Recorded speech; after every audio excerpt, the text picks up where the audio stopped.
Whoa, welcome to the Groove Dudes podcast, where we analyze drum beats, break down back beats, and bus chops. I screwed that up a little bit, but that's okay because this is our second episode that we're doing. My name is Cody, joined here by my co-host. This is Tabor. I don't have to introduce him. He knows how to do it while he's playing the drums. He's a talented man over here. But we're excited, guys. We got some good stuff for you today. Look at that. Oh, yeah. Look at that drum out right there. That was a perfect lead-in. Oh, well, thank you. Thank you. Dude, we're like peanut butter and jelly. Yeah. You know? We had never practiced that before now. Yeah, we didn't even talk about doing that, you know? No. It's completely organic. Anyway, guys, welcome to episode 2 of Groove Dudes. Kind of episode 3, but, you know, it's episode 2. I mean, if you count the welcome episode, this is episode 3, but it's episode 2. So now that everybody's confused, today we're going to talk about some hi-hat beats, particularly syncopated open hi-hat beats.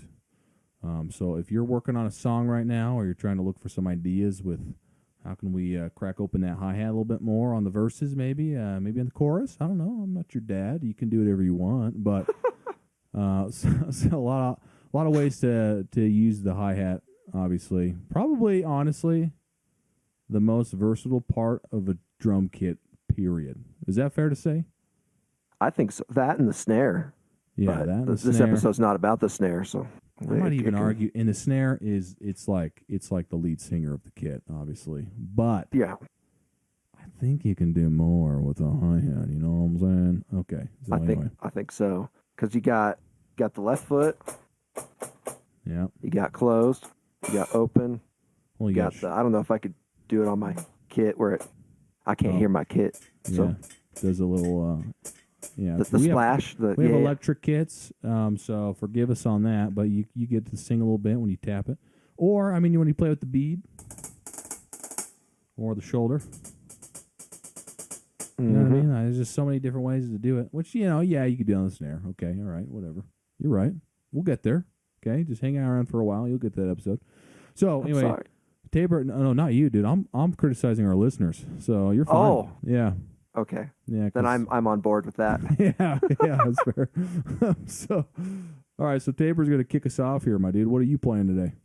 Yeah, I'm taking inspiration, well, rather stealing from Danny Carey. I'm going to play a little bit of the pot, or at least as close as I can to get it to the viewers. Because when you brought up the idea of syncopated open hi-hat grooves, it's the first thing that came to my mind, just because it's so tasty. And I think as a listener, I've never talked to Danny Carey before, but as a listener, it feels like he's playing that nasty bass riff on the drums, right? So it's following that melody, and he's just kind of, as the bass goes higher in pitch, he's opening that hi-hat. So I'll play it a couple times just so we can talk about it, different things that I like about it. If I can summon it into my brain, here we go. You must have been high.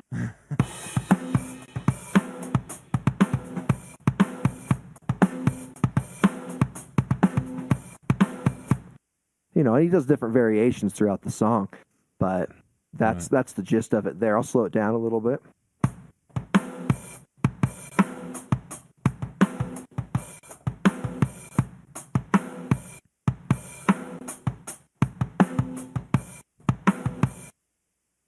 And when I was learning how to play that, something that really stuck out to me is normally just in my natural playing, if I'm creating my own groove or I'm just jamming out, I'll just do one bass drum hit for one open hi-hat, Right. But he keeps putting the open hi-hat on the second of a double hit, which is just, it's so spicy. That stood out to me as something that wouldn't have naturally come to me, so I really like stealing that. It's pretty unique. It'd be easy to just take that open hi-hat straight through, which works great in a lot of songs, which we'll see in a few minutes with the one I picked. But with this one, it's very exciting because it almost feels like you can't. You can see the pattern, you know what I mean. But on a first listen, you're like, "What the heck is what's the rotation here with open hi-hat? What's he doing?" Yeah, it's tasty. So. And I think one thought I had too is you were talking about opening the hi-hat, sometimes you open it with the kick. Most of the time in this verse, this is a whole song you said, right? I haven't listened to it in a long time. It's the main groove of the whole song. You know, it's got different sections or whatever, but when the verses are playing, Maynard's belting and this is going along with the bass. It's so good. So it's easy to fall into that always opening the hi-hat with the kick. And I think that's because it rebalances ourselves. Like you compensate at the same time. You lift up a leg, you lose balance a little bit, but the other leg is coming down. And so when you're not expecting that, when he opens up the hi-hat without the kick, randomly, it seems, it's like... Yeah. Well, there's a moment towards the end of the first verse. Well, it actually comes up a lot in the song. I still struggle to play it, so I'll do my best here, but...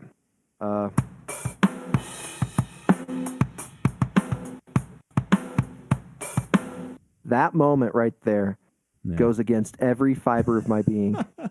Because right hand, right foot together, open hi-hat, kick as you close the hi-hat into the snare.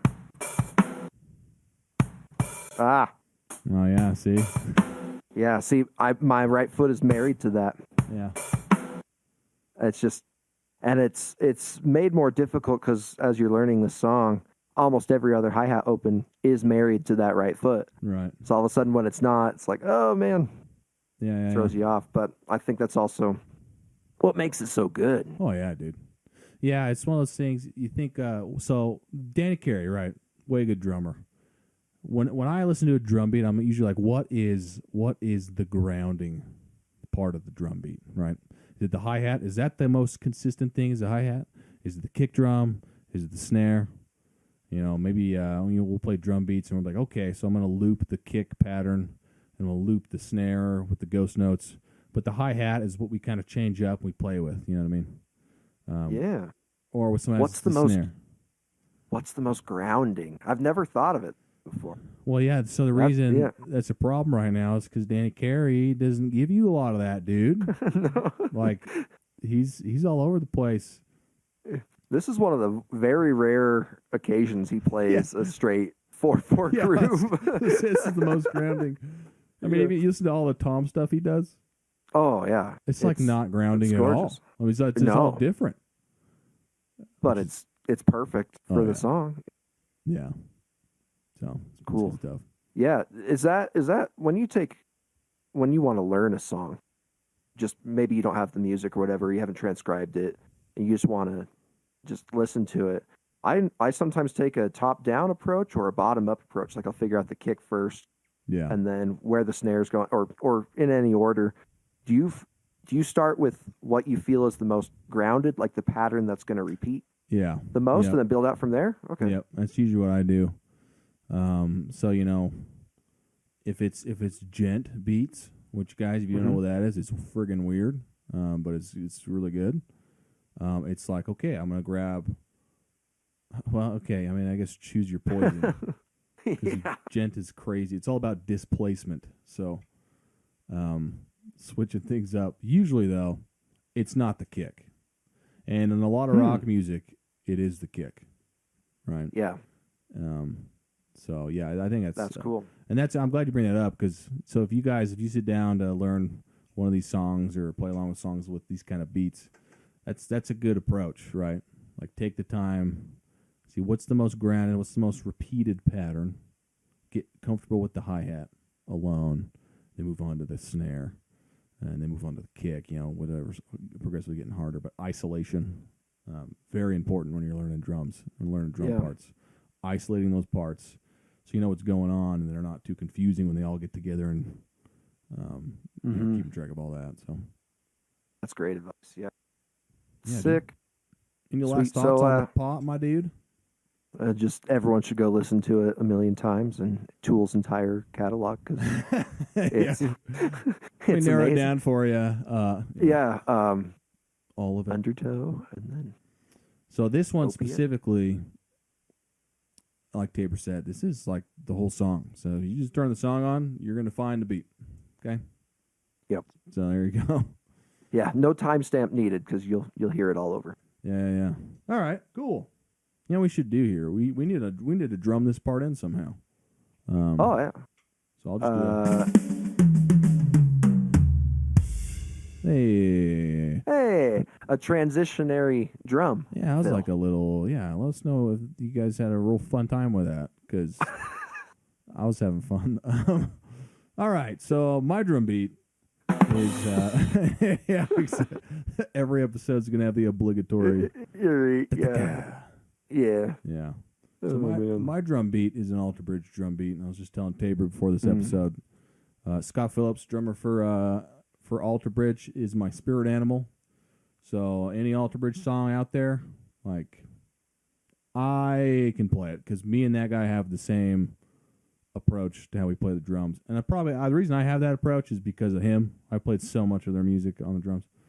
So anyway, this song is called "Last of Our Kind," and it's actually a bonus track on the Last Hero album, which is crazy to me because we're just talking. How is a song this good a bonus track? You know what I mean? It deserves to be on the main album. Like I hadn't heard it until you know we were preparing for the episode and I threw it on. And I was like, man, this.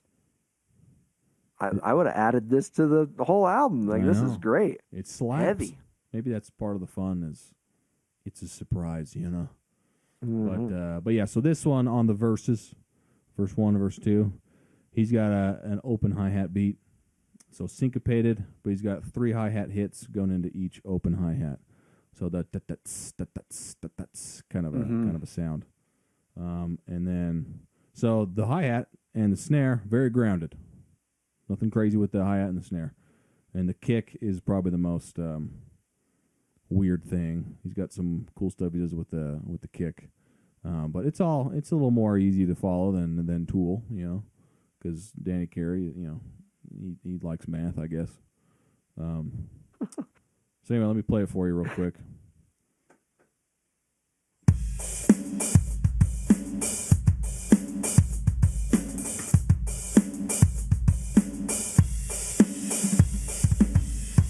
Something like that. That's a little slower. Nice. I think he actually plays it faster than that. Let's see.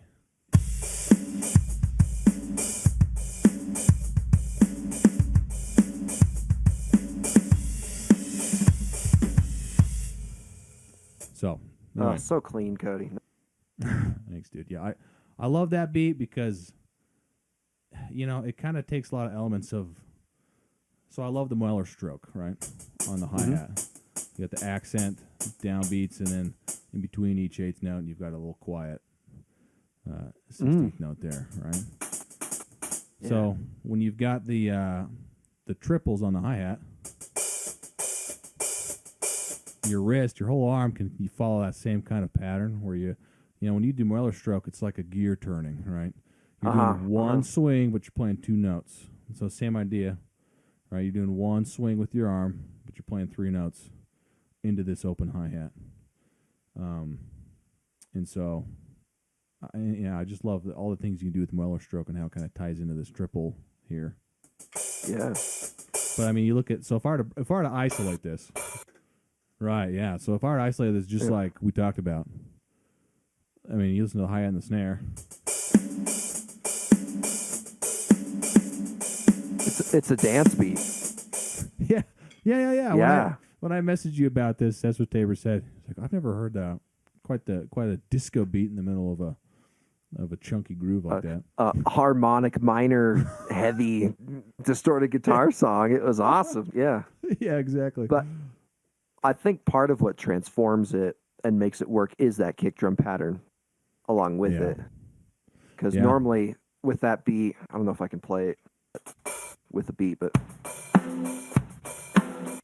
you're just putting the kick on one or whatever, right? If you're in a dance situation, but with we're not that dancing kick pattern's nasty. No, we're headbanging. You know what I'm saying? Yeah. So that kick pattern. So let's listen to it without the hi-hat. Okay. Well, I'll play the hi-hat, but I'm gonna play straight through and no open.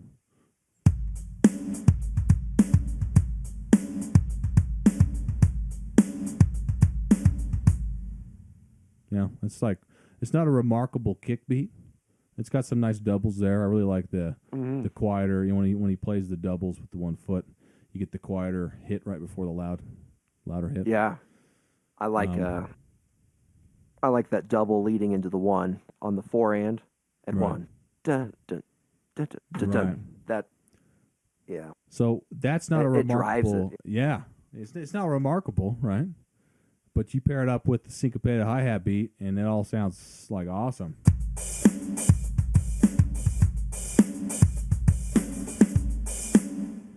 So I'm a big fan. Big fan of that. Good one to practice. Get a little bit more exercise with that right arm. Yeah. And get comfortable opening that left foot. Yeah. As someone who can't play that presently, right? You're talking about, deconstructing a song and learning how to play it.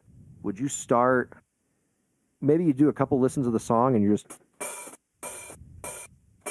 making sure that's clean and in time. Right. And it's hard because I can't hear my hi-hat as I play it, so I don't know if I'm particularly clean.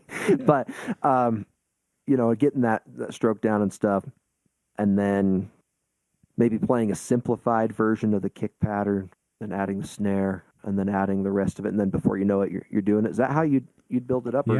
Yeah. I think honestly, basic rock beat to start off pretty much anything if you're playing rock music. You know what I mean? If you need to break down the kick pattern to basic rock, down on 1 and 3. So this one on the verse,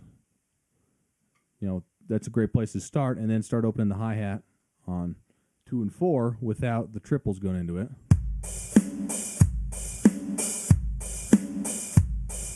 And then say, okay, where do I want to go from here? Which branch do I want to take, right? Choose your own adventure. Those Pokemon books or whatever the heck. There's all sorts of those from us being kids.